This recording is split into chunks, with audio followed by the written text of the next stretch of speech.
Hola amigos, bienvenidos a Noticias Internacionales. Estados Unidos da dura respuesta a Rusia. Diplomacia o acciones bélicas fueron las palabras de la Casa Blanca. Esta mañana habrán visto que la secretaria de Estado Adjunta Wendy Sherman habló tras la conclusión. Debo reiterar algunos de los puntos que ella destacó.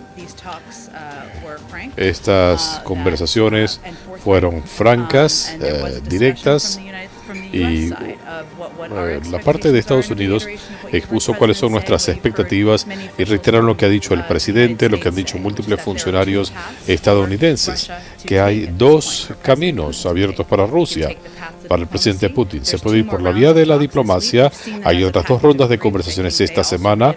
Esto se concibió en términos de 3, o la vía de la escalada de la tensión. Pensamos que la vía diplomática es la que van a tomar. Por supuesto que hay una serie de asuntos abordados en la reunión, incluyendo reiterar qué es lo que está en juego si deciden invadir Ucrania. En cuanto a una evaluación de cuál es su posición, dejaré que sean los rusos quienes lo expongan. La secretaria Sherman ha hablado ya de esto. ¿Qué haría que Rusia opte por la vía diplomática? Tendrían que retirar algunas de sus fuerzas de la frontera para tener un diálogo sostenido. ¿Qué tendrían que hacer para mantener la vía diplomática abierta? Hay 100.000 efectivos en la frontera en este momento. Por supuesto que replegar esas fuerzas y formar la intención de hacer tal cosa es una forma fácil de demostrar una desescalada. Como hemos destacado, nos parece que esta es parte de una ronda de 3 sesiones de conversaciones, como han dicho nuestros funcionarios de seguridad nacional, y debo reiterar, no se puede hablar de Europa sin Europa, no se puede hablar de Ucrania sin Ucrania. Ese es nuestro punto de vista. Así que vamos a las siguientes 2 rondas de conversaciones, pero ciertamente las acciones agresivas, la retórica belicosa viene de Rusia. Ellos pueden desescalar la situación. En cuanto al viaje del presidente a Atlanta, activistas en favor del derecho al voto piensan que el presidente no debería ir a menos que tenga un plan concreto por la vía legislativa. ¿Cuál es el plan del presidente? ¿O él va sin un plan concreto? Su plan es promulgar la ley de derecho al voto. Eso requiere que la mayoría de los senadores le dé su apoyo. Si hay cambios en las reglas del Senado, algo que el presidente ha dicho que estaría dispuesto a considerar, pero voy a darles un adelanto de lo que la gente puede esperar escuchar de él mañana. Debo destacar que el trasfondo de esta visita es vital. Es a un lugar con un largo historial pro de derechos civiles. La Universidad Morehouse en Atlanta, el presidente va a abogar enérgicamente por el derecho fundamental de los estadounidenses, el derecho al voto y a que la voz cuente en elecciones libres y justas, que no se vean sesgadas por manipulaciones partidistas. Como decía el legislador John Lewis, la única manera de hacer esto es a través de la ley de derecho al voto. Después de esto, el presidente se hará eco de lo que dijo la semana pasada cuando habló del derecho al voto y de la importancia fundamental de proteger ese derecho cuando vimos una insurrección sin precedentes bajo el gobierno de Trump, constituyeron las elecciones más seguras de la historia. Hay que seguir luchando por el alma de Estados Unidos. Y este es uno de esos momentos singulares en la historia del país cuando la historia se detiene y nos apartamos de lo trivial. Hay que asegurarnos que el 6 de enero no sea el fin de la democracia, sino un renacimiento de la misma. Y que los votos sean contados de manera justa, sin que haya sesgos partidistas. Otro elemento en el que va a insistir el presidente, él está muy enfocado en asegurar que el pueblo estadounidense comprende qué es lo que está en juego.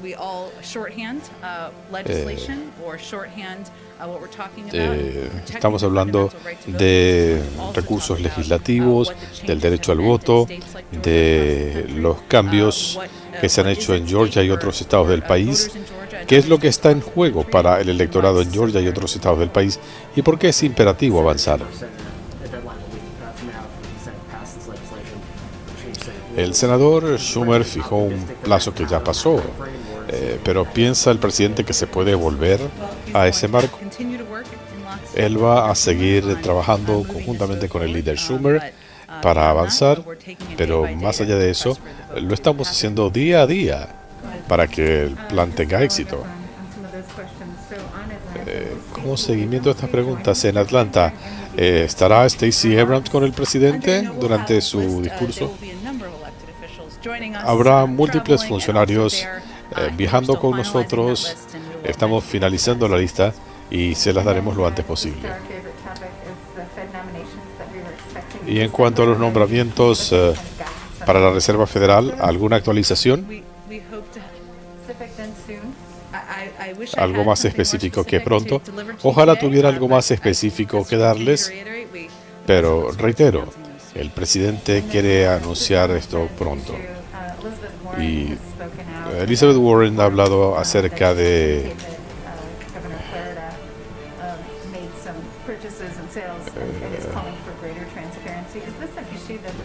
un llamamiento para más transparencia.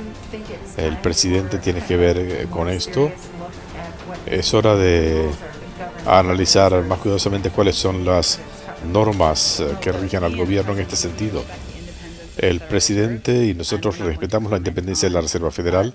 No vamos a hacer comentarios sobre asuntos recientes, pero en términos generales, el presidente considera que todas las entidades del gobierno y los funcionarios deben seguir los más altos estándares éticos, incluyendo posibles conflictos de interés. La Reserva Federal es independiente, tiene sus propias reglas, incluyendo reglas establecidas en octubre para lidiar con conflictos, así que los remitimos a ellos sobre su situación específica. Un seguimiento sobre este tema con la Reserva Federal. Entiendo que es una entidad independiente, pero si estos funcionarios no están acatando las reglas o las reglas no lo cubren todo, no es hora de analizar más cuidadosamente esto, aparte de lo que ocurrió en octubre. Andrea, el presidente respeta la independencia de la Reserva Federal.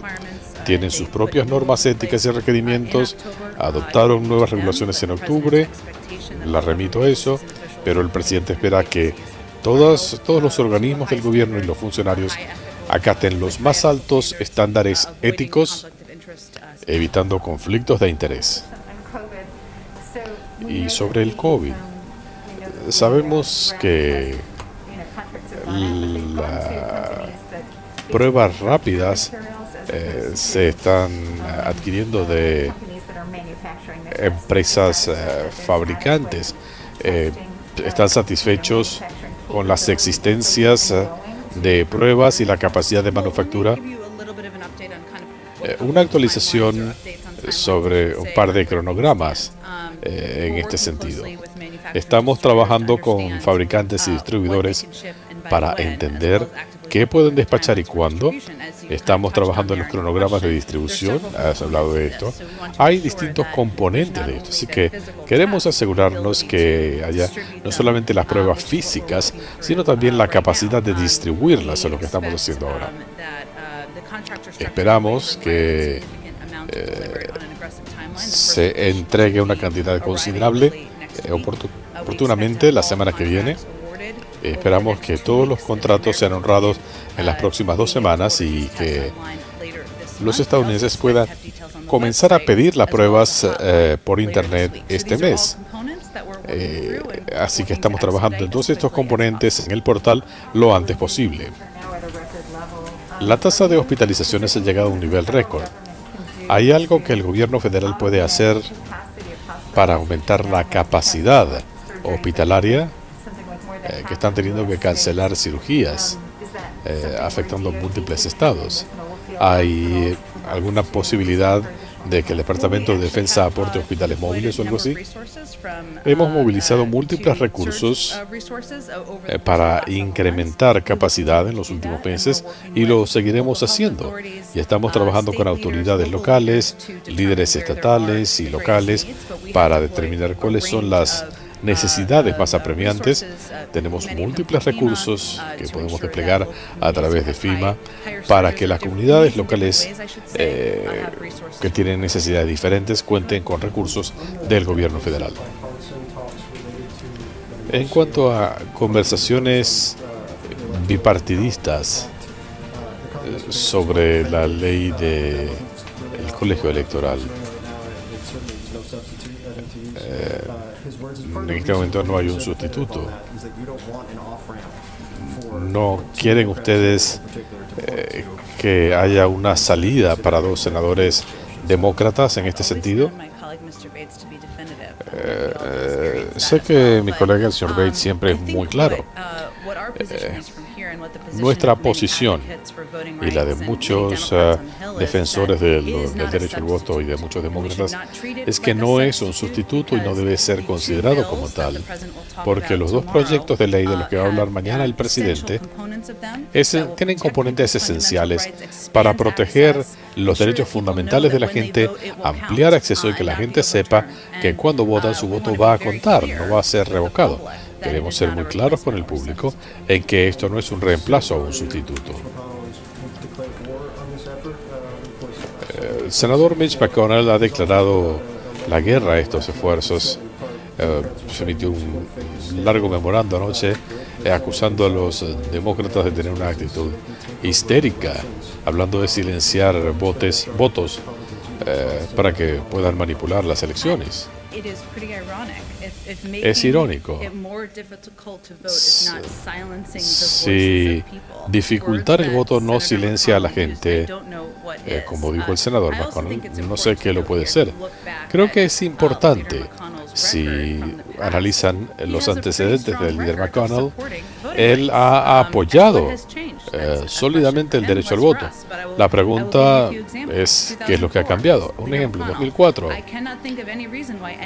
No puedo pensar por qué alguien se opondría a proteger el derecho de los estadounidenses al voto. La Ley de Derecho al Voto de 1965 representa uno de los pasos de avance más importantes de este país. Apoyo su reautorización. En 2006, decía, es notable cuando uno ve este momento en la historia, cuando se aprobó la Ley de Derecho al Voto. Uso estos ejemplos para recordarle a la gente que este no debe ser un asunto partidista, el proteger el derecho de la gente a votar. Esto se debe proteger y esto lo deben hacer los estadounidenses de todo el espectro político. En lo que estamos haciendo, de lo que estamos hablando aquí es de combatir la gran mentira perpetuada después del 6 de enero o el 6 de enero por muchos republicanos en el Congreso. Esto ha resultado en que muchos estados del país han promulgado leyes que hacen más difícil que la gente ejerza sus derechos. No lo consideramos un asunto político, sino un asunto de derechos fundamentales en el país.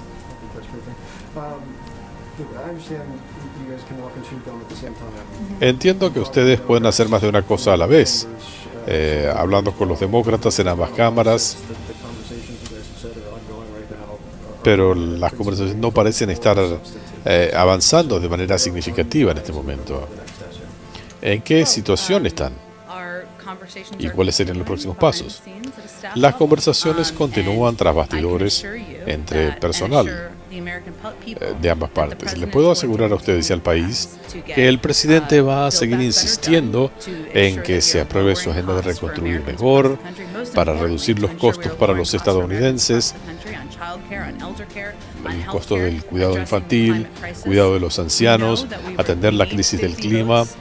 Necesitamos 50 votos para que esa legislación sea aprobada y sabemos qué es lo que se necesita para ello.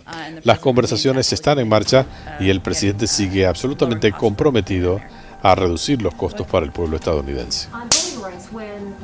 En cuanto al derecho al voto, ustedes han escuchado las críticas de quienes dicen que el presidente no debería viajar sin un plan, o que el presidente no ha estado suficientemente involucrado. ¿Siente el presidente que tiene suficiente influencia política para mover la escala esta semana? Es difícil de responder, porque de lo que estamos hablando es de si podemos conseguir los votos en el Congreso. Por eso pensamos que es importante destacar que el presidente va a hablar de este tema como un derecho fundamental para todos los estadounidenses, algo que tiene un historial de apoyo de ambos partidos. El público debe esperar y exigir esto de sus funcionarios elegidos. Creo que no concordamos con la presidenta que el presidente no ha estado suficientemente involucrado. Él ha destacado que es una prioridad de su presidencia y concuerda con la vicepresidenta en que ella encabezaría este esfuerzo. Entendemos la frustración de muchos que esto no se haya promulgado aún. A él le hubiera encantado promulgar esto ya mismo, pero mañana tendrá la oportunidad de plantear cuál es el camino a seguir en el Senado. ¿Cuál será el papel de la vicepresidenta mañana? Ciertamente la vicepresidenta tiene un papel muy importante como la persona que encabeza este esfuerzo y lo seguirá encabezando de parte del Ejecutivo.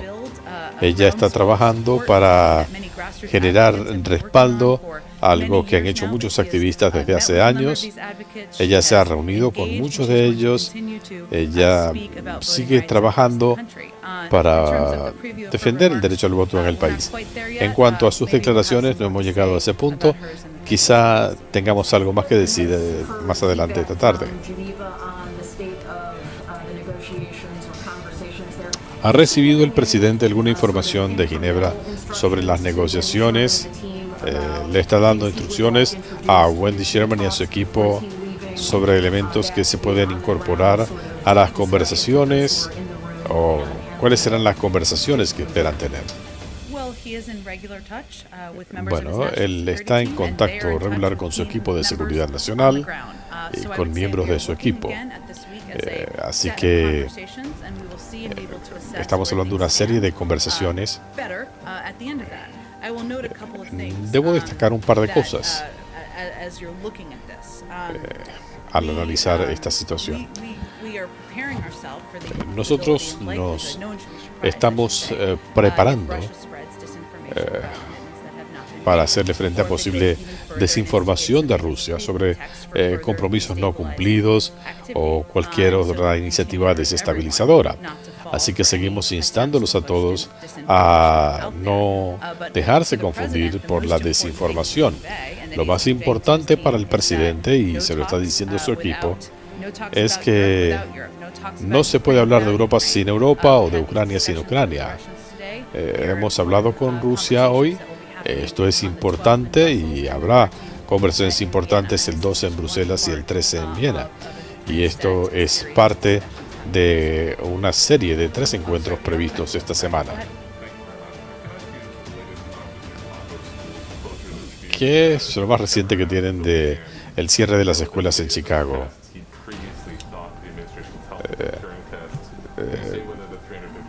En cuanto a las pruebas, ¿hay alguna participación federal en las pruebas?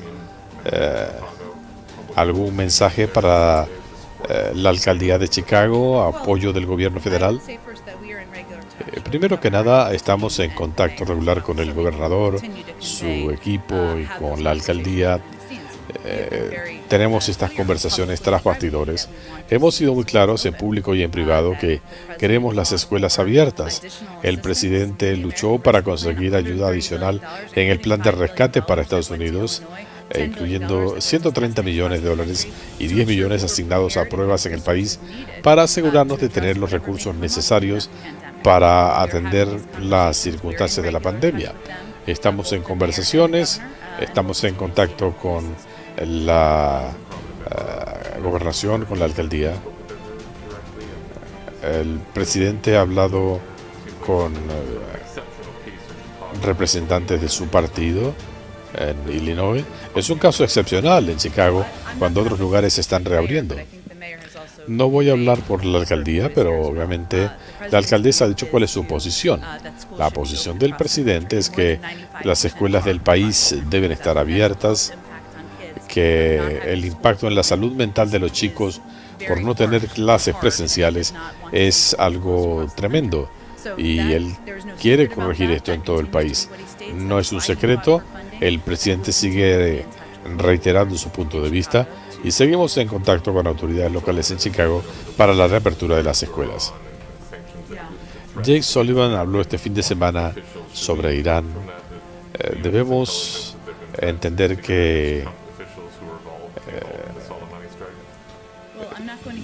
va a haber medidas contra exfuncionarios del gobierno de Trump involucrados en el ataque a Soleimani. Hemos escuchado retórica del gobierno de Irán sobre funcionarios estadounidenses en múltiples gobiernos. Esto es inaceptable.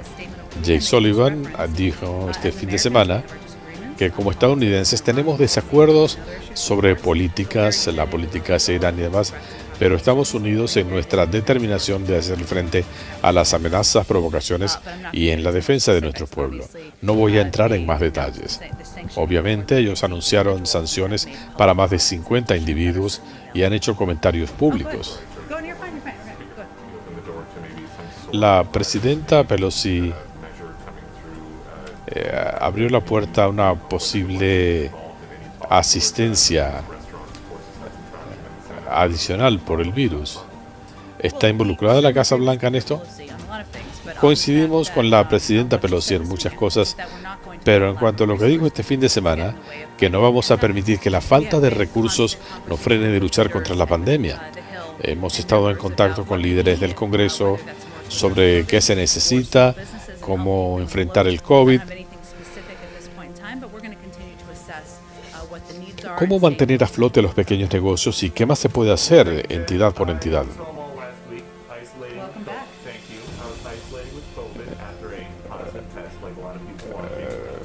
La semana pasada estuve aislado por el COVID.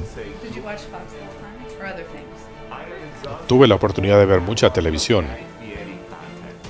¿Viste Fox? Vi toda la serie de Guy Fieri. El presidente hablaba de las pruebas de COVID en su entorno inmediato. ¿Por qué no estaban preparados para la necesidad de pruebas después de las fiestas? Es un gusto verte y verte que estás bien, Peter. Debo decir que ha habido un repunte considerable de casos en Washington y en Nueva York y otros lugares del país también. Ha habido una demanda sin precedentes de pruebas. Así que lo que hemos hecho en las últimas semanas, e incluso antes, es que el presidente cuadruplicó la capacidad de pruebas desde el verano. Hemos abierto nuevos centros de pruebas. En Washington se abrió uno recientemente. Hemos distribuido 50 millones de pruebas a medicaturas rurales y centros de salud y estamos completando contratos para adquirir 500 millones de pruebas. Permíteme. Si vemos dónde estábamos hace un año, había muy pocas pruebas, quizá una sola disponible. Ahora tenemos 9. Hace un año teníamos unas 900.000 pruebas efectuadas cada día. Ahora son 10 a 11 millones. La cantidad de pruebas que se hacen de mes a mes. Hemos avanzado mucho. Había que hacer crecer el mercado e incrementar el acceso al suministro. ¿Le van a exigir a la gente que haga filas en algún lugar? La recomendación es que si alguien sospecha que está enfermo, se quede en casa. Ustedes prometieron enviar pruebas gratuitas por correo y el mismo presidente hablaba de un invierno de muerte y enfermedad. Si él mismo lo dice, ¿por qué no se prepararon mejor para el invierno? Peter, cada quien decide dónde se quiere hacer la prueba. Tenemos múltiples opciones. Pronto podrán adquirir exámenes o pruebas en línea y verán cómo recibir reembolso de las aseguradoras. Los 500 millones de pruebas de los que hablaba, tendremos más detalles sobre el portal esta semana. Desde el comienzo hemos querido ampliar el acceso a pruebas gratis. Pero ¿qué pasa con este invierno de muerte y enfermedad? A la tasa actual, ustedes no van a estar listos sino hasta la primavera. Entonces no van a estar listos sino hasta después del repunte de Omicron. Dije más temprano que esperamos tener pruebas distribuidas en las próximas 2 semanas. No son las únicas pruebas que hay múltiples opciones. La gente sabe cómo conseguir sus reembolsos. Hay múltiples portales abiertos en todo el país. Ustedes van a depender del servicio postal para distribuir estas pruebas, pero el servicio postal dice que va a tener escasez de personal por las órdenes de vacunación. Van a retroceder un poco en este requerimiento si agiliza con ello el servicio. El servicio postal entrega más del 99% de los paquetes a tiempo, aún en la temporada de las fiestas. Queremos trabajar con ellos para llevarle las pruebas al público. La ciencia dice que las vacunas evitan muertes. Yo tengo 3 vacunas, me dio COVID, usted también. ¿Por qué el presidente sigue hablando de una pandemia de no vacunados? Hay una diferencia significativa, Peter, y no quiero hablar de tu experiencia de manera particular. Yo me vacuné, tengo el refuerzo, tuve síntomas menores, es una diferencia notable. Uno tiene 17% más probabilidades de terminar hospitalizado sin las vacunas y muchas más probabilidades de morir. Sí, el impacto entre los no vacunados es mucho más severo que entre los vacunados. El presidente modificará su vocabulario sobre esto para hacerlo más preciso. El presidente y nosotros también hemos dicho desde el comienzo que habrá casos de COVID entre personas vacunadas. Esto va a afectar el cuadro general del país, pero hay una gran diferencia entre estar vacunado y tener un cuadro moderado que enfermarse de gravedad. Ustedes han hablado mucho de la desinformación por el COVID. ¿Qué pasa cuando Sonia Sotomayor en la Corte Suprema dice que 100.000 niños están en respiradores? Bueno, yo no voy a hablar de declaraciones o argumentos presentados en la Corte Suprema. Lo que está en juego es que queremos proteger a los trabajadores y a los pacientes y hacer que los lugares de trabajo sean más seguros. Tenemos confianza en nuestros argumentos legales sobre esto. Esto lo van a decidir en la Corte.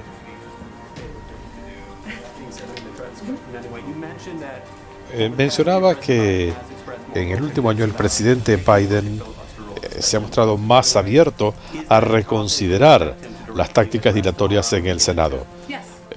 ¿Hablará él de esto mañana? Sí.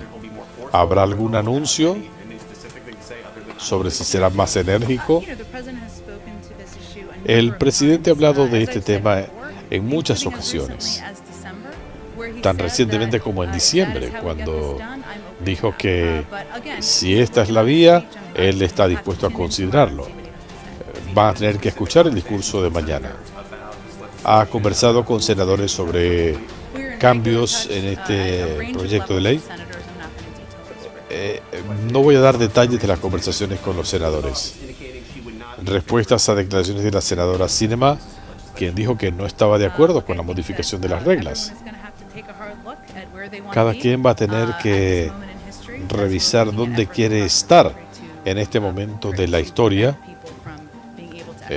para evitar que se le pongan trabas al derecho de la gente a votar.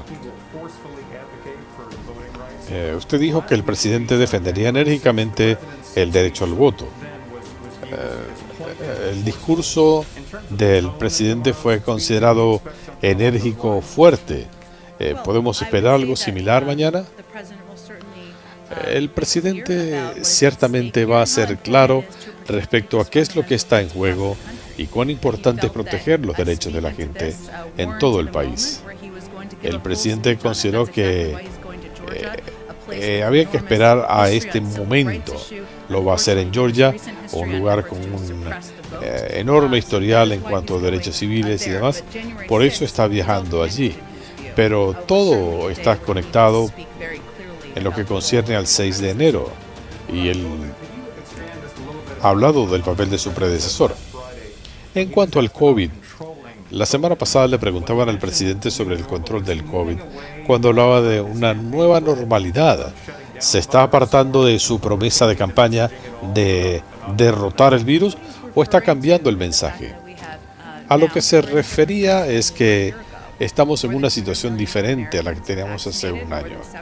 Más de 200 millones de estadounidenses están vacunados, más del 80%, un poco más, de las personas han recibido la primera dosis al menos. Tenemos múltiples herramientas a nuestra disposición, incluyendo retrovirales y otros tratamientos. Pero estamos en mejores circunstancias que hace un año.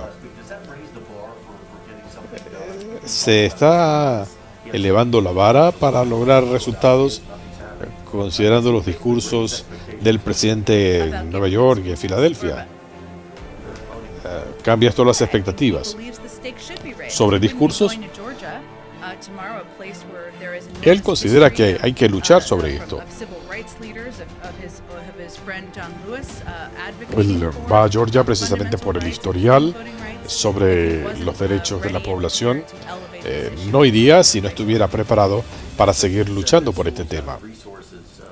El gobierno dice que las escuelas tienen los recursos para seguir operando, pero estamos viendo cierres en Chicago, maestros que se rehúsan a acudir a las aulas. ¿Qué va a hacer la Casa Blanca si hay otros cierres de escuelas? Es importante destacar que más del 95% de las escuelas del país están abiertas y gracias a los recursos recibidos del plan de rescate para Estados Unidos han podido contratar más choferes de autobús, más maestros, adoptar medidas de mitigación, hacer pruebas de seguridad en las escuelas. En algunos lugares del país estos recursos no se han desplegado. El Departamento de Educación seguirá trabajando en este sentido y está tomando medidas para trabajar con los estados y encarar escasez de personal. Estamos trabajando con los estados. Nuestra posición sigue siendo que las escuelas deben estar abiertas. Queremos las escuelas abiertas. Pensamos que hay las medidas de mitigación que lo permiten. En cuanto a la mitigación, una forma de reducir la propagación del COVID es el uso de mascarillas, y autoridades de salud dicen que las máscaras de tela son virtualmente inútiles. Recomiendan usar máscaras K95.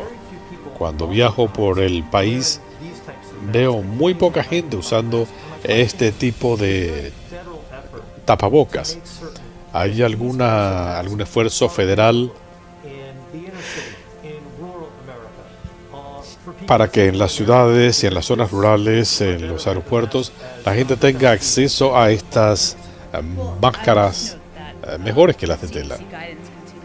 La recomendación de los CDC sigue siendo de usar una mascarilla bien ajustada. Esto no ha cambiado. En cuanto a los recursos, si hablamos de las escuelas, mantener las escuelas abiertas, la compra de mascarillas es parte de eso. Depende de los distritos escolares el tomar estas decisiones. También, por supuesto, estamos trabajando con centros de salud, con líderes locales, para entender cuáles son los recursos disponibles y cómo se pueden usar. Las recomendaciones no han cambiado por parte de los CDC, pero sí escuchamos a expertos locales sobre lo que necesitan y el despliegue de recursos ya aprobados. ¿Pudieran sacar fondos del plan de rescate para esto? No es eso lo que dije. 130.000 millones de dólares estaban asignados a escuelas. Eso se puede usar de múltiples formas. Parte del dinero no ha sido usado aún, lo tienen los estados, hay fondos para ello, pero voy a verificar si hay medidas más específicas. Lo importante es que los CDC no han cambiado su recomendación sobre las mascarillas.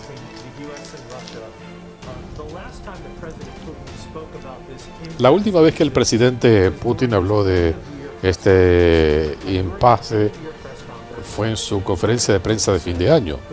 El presidente Putin decía que aquí quien tenía que actuar era Estados Unidos, lo cual es diferente a lo que usted decía en diciembre. ¿Está usted en desacuerdo con que aquí la próxima jugada es de Estados Unidos? No es que yo esté en desacuerdo. Los hechos hablan por sí mismos. Rusia movilizó tropas hasta la frontera con Ucrania. Han tenido una retórica bélica. Depende de ellos si quieren reducir la tensión. Hay un canal diplomático que sigue abierto. Pero en realidad todo depende del presidente Putin.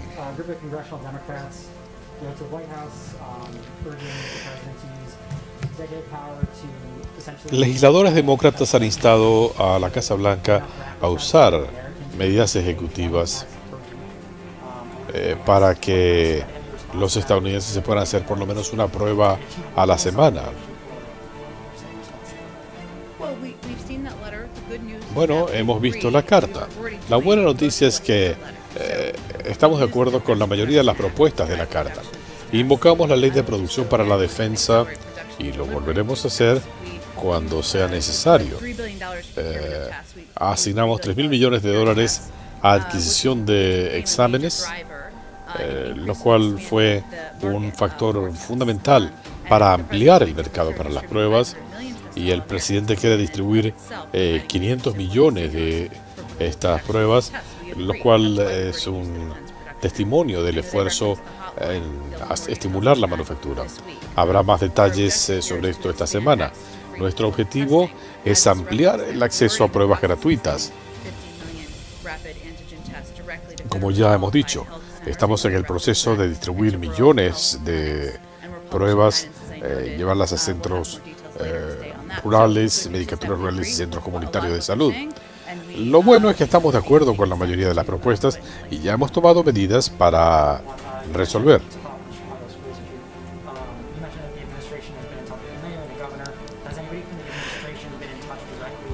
En cuanto a las escuelas de Chicago, usted dice que han hablado con autoridades locales.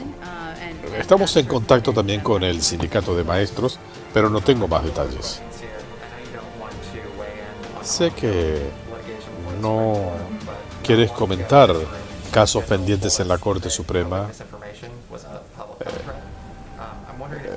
pero se está hablando mucho de la amenaza a la salud pública que representa la desinformación sobre el COVID. ¿No están exagerando el peligro? Creo que ya hablé de esto. ¿Te preocupa que se esté diseminando desinformación hasta el punto que los mismos magistrados de la Corte Suprema no están bien informados? Yo no voy a entrar en esa discusión. Esto se ha discutido en Chicago, lo ha discutido el presidente, usted misma. Podemos esperar que el presidente sea más enérgico y use el poder de la presidencia para estimular a las clases presenciales en Chicago. El presidente ha sido muy claro. Todos estamos a favor de reabrir las escuelas, por eso pidió fondos en el plan de rescate para Estados Unidos. El presidente cree en el impacto considerable que puede tener esto en los niños. Más del 95% de las escuelas del país lo están haciendo y esperamos que eso aumente. En diciembre hablábamos de las mujeres afganas homenajeadas en Estados Unidos. En este momento, muchas de estas mujeres les habrían dicho que antes de poder pedir condición de refugiadas, tienen que salir del país. Y si lo hacen, lo más probable es que les incauten sus cuentas bancarias. ¿Hay algún otro recurso que les permita pedir una revisión de sus casos? Voy a verificar en detalles más específicos. El Departamento de Estado supervisa estos programas y va a seguir trabajando para tener más gente, pero veré si hay más detalles. En cuanto a India, posición del presidente sobre la democracia en India. En septiembre el presidente recibió al presidente Modi y hablaban de un nuevo capítulo en las relaciones Estados Unidos-India. Vamos a seguir trabajando este año. Se puede esperar que el gobierno avance en una serie de iniciativas para enfrentar la pandemia, para enfrentar el cambio climático, para incrementar la cooperación.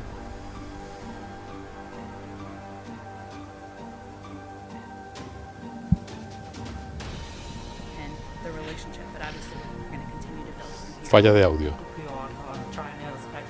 En cuanto a China y la India,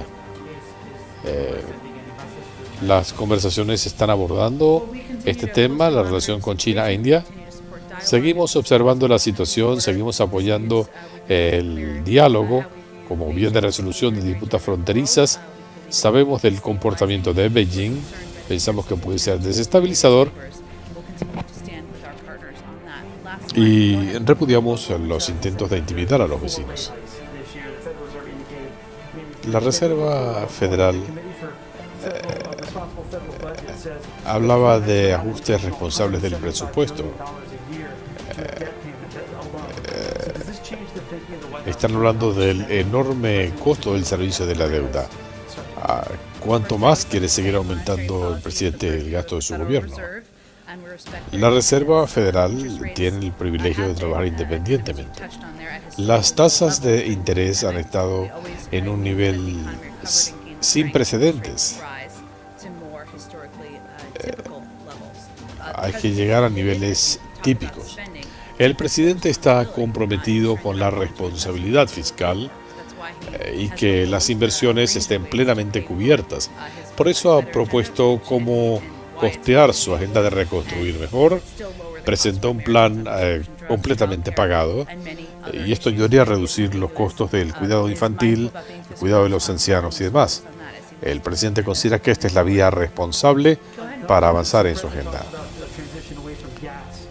El presidente habla de una transición en el combustible de los autos, de hablar de nuevos estándares en el próximo quinquenio. Él hablaba de los vehículos eléctricos. Voy a verificar. Parte de lo que hemos conversado es asegurarnos que la flotilla del gobierno de los Estados Unidos, que es enorme, queremos trabajar con nuestro enfoque en la independencia energética y demás. Gracias. Hablamos de la importancia de las clases presenciales y este gobierno está muy comprometido con los sindicatos. ¿Cómo pueden desestimar las preocupaciones de los sindicatos que dicen que las clases no son seguras? No es una caracterización muy exacta. Le dimos prioridad a la vacunación de los maestros. Hemos dedicado considerables fondos a que las aulas y los maestros puedan adoptar medidas de mitigación para que los estudiantes, las escuelas y la comunidad educativa estén seguros. Lo importante es lo que ha dicho el público, que hay que asegurar que las escuelas son seguras. Ningún padre quiere enviar a sus hijos a la escuela si la situación no es segura. pero estamos en una situación muy distinta de la que tenemos a principios de año y la gente tiene que saber del impacto en la salud mental de los chicos cuando no tienen clases presenciales. Gracias a todos.